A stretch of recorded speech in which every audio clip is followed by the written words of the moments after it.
G'day, I'm Paul. So we've been talking about it for ages now. We've done a few reveal videos about what we think it's going to have, but the Ford Ranger has finally been revealed. They pulled the silks off it today. And what I'm going to do now is take you through all of the information that we've just received on the Ranger and do a bit of a deep dive on what we're going to expect when this thing finally launches in 2022. So let's get cracking. I'm keen to show you everything here about the new Ford Ranger. We'll start off with the exterior, and look, I think Ford has done exactly what we wanted them to do, which is keep the design fairly similar, but take it one step further. And look, I mean, we kind of knew this is what the design was going to be like, but it's good to get that reaffirmation now that this is exactly what it looks like. So down the front there, you'll see they have those C-shaped LED lights. And inside that LED light cluster is actually matrix LED lights, which is going to be a standard feature on some of the higher end models. Down the bottom there, you can see a radar detector built into the lower portion of that cluster. There's also recovery hooks. Now, they call them recovery hooks, but as we know, some of the utes in this segment have recovery hooks that are not rated, which means you can only really use them as tie downs. So we don't know yet from Ford whether you can use these to recover the vehicle. If you try and snatch it, it may just rip the recovery hook off entirely. So that is still to be confirmed. But they've got a big confident grille there, and you can see they've gone to a lot of effort to increase the cooling space because there are some pretty exciting engines coming for the Ranger. I'll run you through those shortly. But I think overall the front end design is really quite characterful, and it kind of reminds me of the Maverick and also the F-150. It's got a really sort of muscular design to it. And I think they've done a really great job, not so much revolutionizing, but just bringing the Ranger up to the next level. It was kind of starting to feel a little bit dated and old there. Now, what about the wheels? Well, you're going to have a massive selection to choose from, but this particular spec here, they've really just given this a premium feel. And look, to be honest, a lot of people use these as work utes. Yes, that's granted, but a lot of people also use them as weekend utes to go away with their families and do fun things like that. So I think these wheels kind of give you that premium vibe. It doesn't really look like it belongs on a work site. And I think they're really going to have to focus on things like the Raptor just to make it look a little bit sort of tough, because you don't really want the sort of premium vibes on a big old Raptor. So that is still to be confirmed. I like on the side flank there as well. So kind of a signature theme for Ford with the Ranger has always been putting the engine or the transmission on the side flank there. They've continued that theme. This is actually an actual cooling vent now as well. So this is functional cooling for the engine. It actually has beneath the bonnet a tubular design. So that means that you're able to get better airflow through the sides of the car. And it means that when they design this architecture, it's much easier to make it left-hand drive and right-hand drive and to package it with the huge subset of engines they're actually going to fit this car with. So that functional cooling comes thanks to that tubular design, and it will also carry all of the engine designations as you move through the range. Now, the wheelbase, it has been extended by 50 millimeters. That means you should get more accommodation inside the car. It also means that you should get better approach angles, and that is the angle of the face. You can approach with the front of the car before you hit it, and that will be better for off-roading, especially for those of you who like going into the bush and getting your cars dirty. It's also worth noting on the side that that wing mirror now has a new design with the indicator built into there. It's hard to tell whether it's an LED indicator, but I suspect it will be. Most of the lights on this car look like they're LED. It doesn't really look like they've used any incandescent lights, which is excellent news for my part. Around the side there, you can see with the design, they've still got that sculpted line that is kind of signature Ranger as well. Side steps for getting in and out of the car, and then roof rails. Shark fin aerial now as well. Gone is the sort of sticky, pokey aerial that they used to have. I remember when I would park these cars at home, the aerial would always catch on like the ducting in my car park at home. So I'm glad they've gone to a shark fin aerial just to remove the risk of damaging that when you do any reverse parking. Let's talk about the rear of the Ranger, and this is probably the bit that I think is the biggest functional step forward for Ranger and the customers that are going to be buying this car. So you will notice down on the lower bumper, they have all of those sensors built in. That means you'll get the semi-autonomous parking, plus rear and front parking sensors. But on the side, have a look at that. There's actually a step for retrieving things from the tray now. So you just put your foot into there, climb in, and you're able to get things out with a whole lot more ease. You can also see they've redesigned that tailgate as well. They've put that big Ranger lettering in there, big Ford logo, proudly worn one. The brake light has also moved. So what they discovered is when they were fitting canopies to these cars, the brake light was integrated into the actual vehicle body up the top there near the aerial. And they realised that when you do fit a canopy, you can't see the brake light. So they've now put the brake light onto the back of that tailgate. And it means that even if you do fit a canopy, you can still see that illuminated LED brake light. And the handle sort of nicely wedges into there as well with a keyhole just next to it. And notice as well on these high series vehicles, there are rails that run along the top of the tray there. That is for tie down, so you can actually functionally use them to tie down things in the tray. So that is a really nice option. Let's talk about the tray really quickly. So we don't know payloads or towing capacity or that kind of thing. I think it's pretty safe to say that towing capacity will be 3.5 tonnes for just the standard Ranger range, but let's wait and see what happens. They could surprise us with that. The big news though is in the tray, because this is now a partnership with Volkswagen with the Amarok. The Amarok's always been able to fit a Euro-sized pallet between the wheel arches in the tray. Well, Ford has said that this car will now do the same. So I think that may have filtered down from Volkswagen in terms of needing to meet their strict design criteria. But even the bedliner doesn't prevent you from fitting a Euro pallet between those wheel arches. They've been able to achieve that by increasing the track of the vehicle, so it sits a little wider on the road, and that means that it should be a little more confidence inspiring as well. It will feel more planted as opposed to sitting really high up. In addition to that, the rear dampers, instead of being mounted inboard of the chassis rails, they're now mounted outboard, and that means they've been able to really increase that space and make it more usable. There are some other creature comforts in there as well. They mentioned during the press conference that along the top parts of the tray here, you're actually able to pop out these little sections that allow you to mount things like ladders and stuff on the back. I don't know, tradies will do stuff with the little holes there.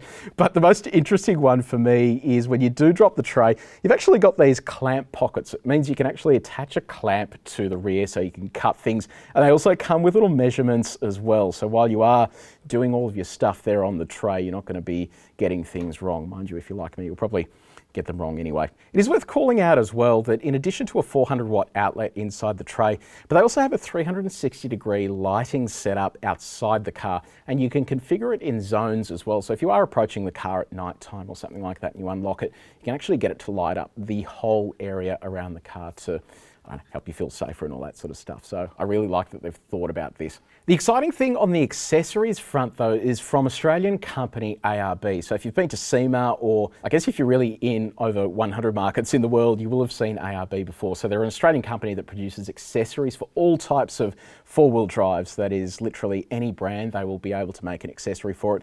They've signed a partnership with Ford, which means that the Ranger will be able to be equipped with over 600 accessories developed by ARB in conjunction with Ford that will be covered by the Ford warranty. So in Australia, it's a 5-year warranty, and it means that if you do buy your ARB parts, they will be covered by the same warranty that you get with the car. They've all been engineered with the car as well, which means that if you get a bull bar, for example, it's not going to interfere with cooling. So pretty exciting stuff, and it really means that you'll just be able to walk into a dealership, get everything that you need, have the car kitted out, and then just go home. So really impressive there to see that Ford has thought ahead, especially to the use cases that a lot of people are using these for. Okay, interior, I think this is where the biggest change has come to Ranger, and I've got to say, this looks absolutely sensational. So we kind of broke the news that Ford was going to get that vertical screen, and I was a little wary about what it would look like, but here inside the cabin, it just looks fantastic. That is a giant screen. So 12-inch vertical display in the higher end models, but even if you get like a lower end car, it will still have a 10.1-inch display. And both of those come with Sync 4, which is the latest version of Ford's infotainment system.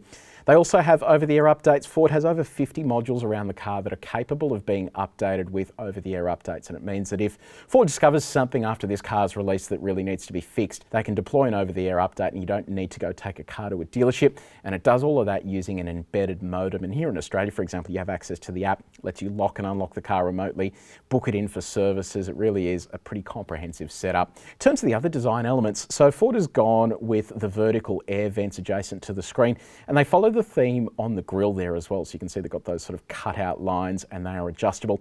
And then plenty of storage. I think storage is so important with these utes. I still have memories of the X-Class, and you couldn't even put a phone in there. It was so badly set up. Whereas this, they have just gone to town on storage. You can see just here, there's like a lower storage tier with a gripped pad on it.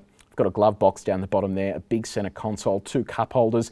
The door handles have changed as well. So instead of being a pull setup, you actually put your hand into there and then click it, and it will then open the door. So a little bit hard to explain. Once you see it in person, you'll get a better idea of it. But again, they're just looking at these use cases and making this a much more functional car. And yes, good news for you guys. I know a lot of you complain about not having actual knobs and buttons. While that is a mammoth screen and you can change a lot of functions on there, you can see that while climate control can be changed down the bottom, you still have these manual controls at the very bottom. So you won't have to use the screen if you don't want to. And I think that's particularly handy if you're a tradie that wears gloves or something like that. You're probably still able to actuate all of those controls controls without having to take your gloves off and then interact with the screen. I've also spotted something really cool that I love from American trucks. There's an integrated brake controller just there on the dashboard. That means you're not going to have to spend like $700 to $1,000 for getting a brake controller installed. It'll mean they will run the wiring from the front of the car all the way to the tow bar, and you'll be able to just plug in a trailer and then adjust the brake controller there. You don't have to pop anything out and do a custom job. So they've really sort of gone to a lot of effort to make sure that looks good. A little bit of Wild Track lettering up the top there, and it looks like there's a top storage box as well. There's a little button there for access to that. Head of the driver, you can see a TFT display too. This is again getting rid of all the analog gauges we've come to expect with Ranger, but it doesn't look like it's a full LCD display. You can see there it's kind of just that center section. On the left and right sides, it looks like it's flanked by just little digital lights that give you fuel and also engine temperature. And then hidden behind there as well is a starter button. So it looks like the key's gone and you'll just hit that little button there to turn the car over.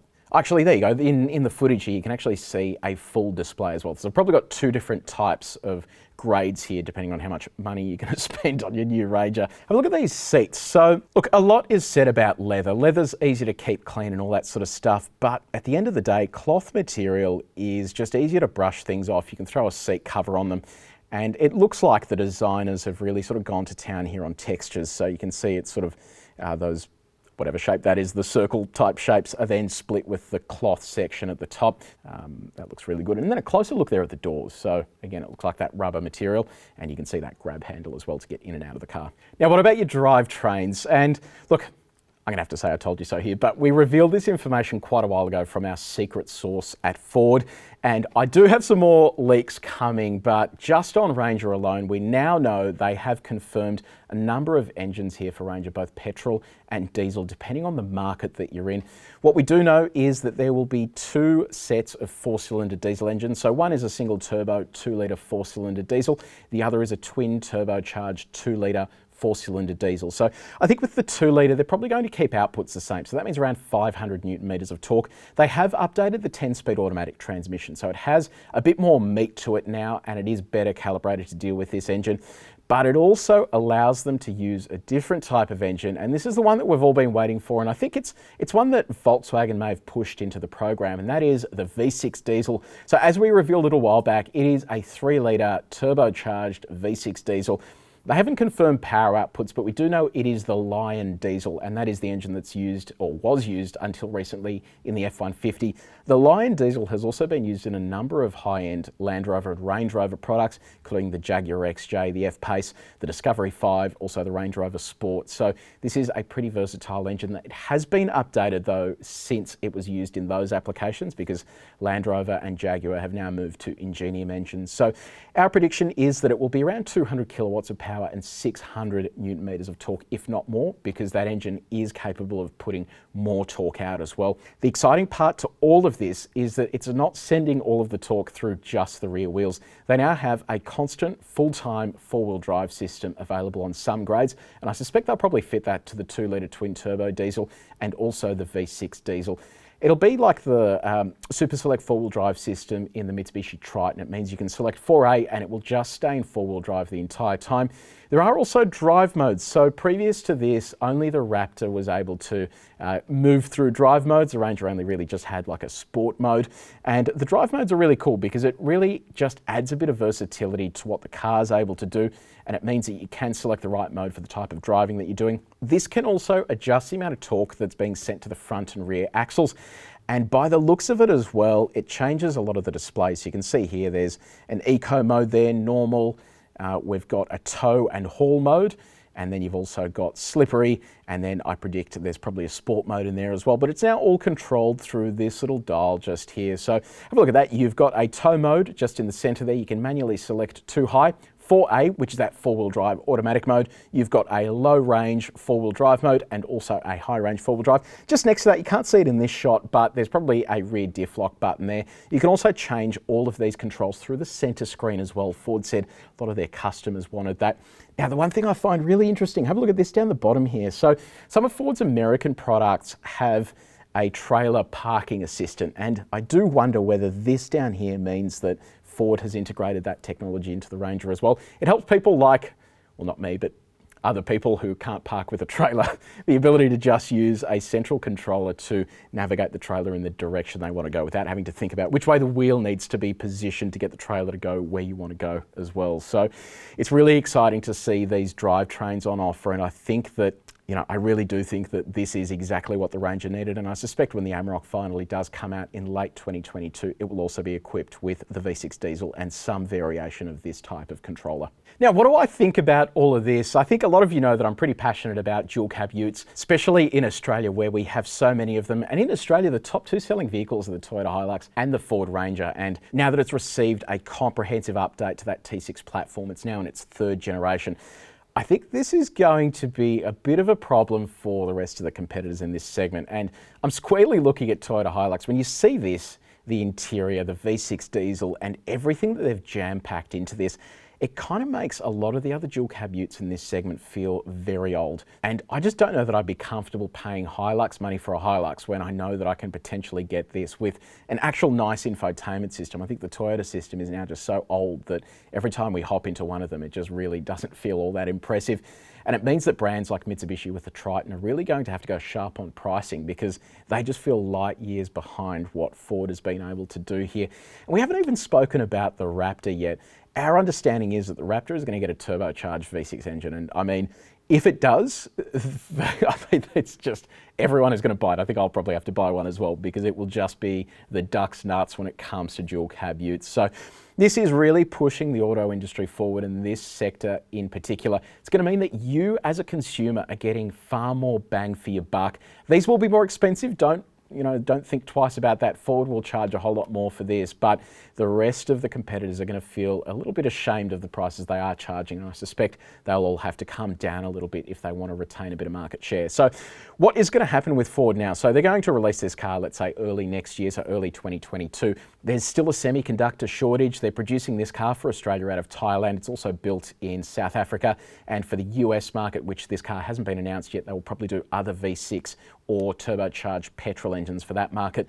I think that they're going to have to think very carefully about that semiconductor shortage and making sure there is supply, because when this is released, I think they're going to have a huge waiting list, and if they don't sort out supply, they could end up in a situation like Isuzu with the D-Max, where there is just like a 1 year wait on your car and they just put the prices up because they know you're going to have to pay for it. So look, I am really excited about this. I cannot wait to drive it, and I think that this is going to go gangbusters, and we could see the market share of dual cab utes in Australia increase even further away from sedans, wagons, and potentially even some SUV buyers as well. So really exciting stuff. Now this may confuse you, it's a bit of Back to the Future stuff, but when this video goes live, I will have been invited to an event where we can see the Ranger in person, and that video will go live shortly after this one. You can click up here to watch that if it's ready. Now, if you did like this video, and I'm sure you all did, help us get to 200,000 subscribers. Like it, share it with your mates, and if you haven't done so already, subscribe to our channel and press the bell icon so you can find it every single time we publish one of these videos. Hope you like our new set, but until next time, take it easy.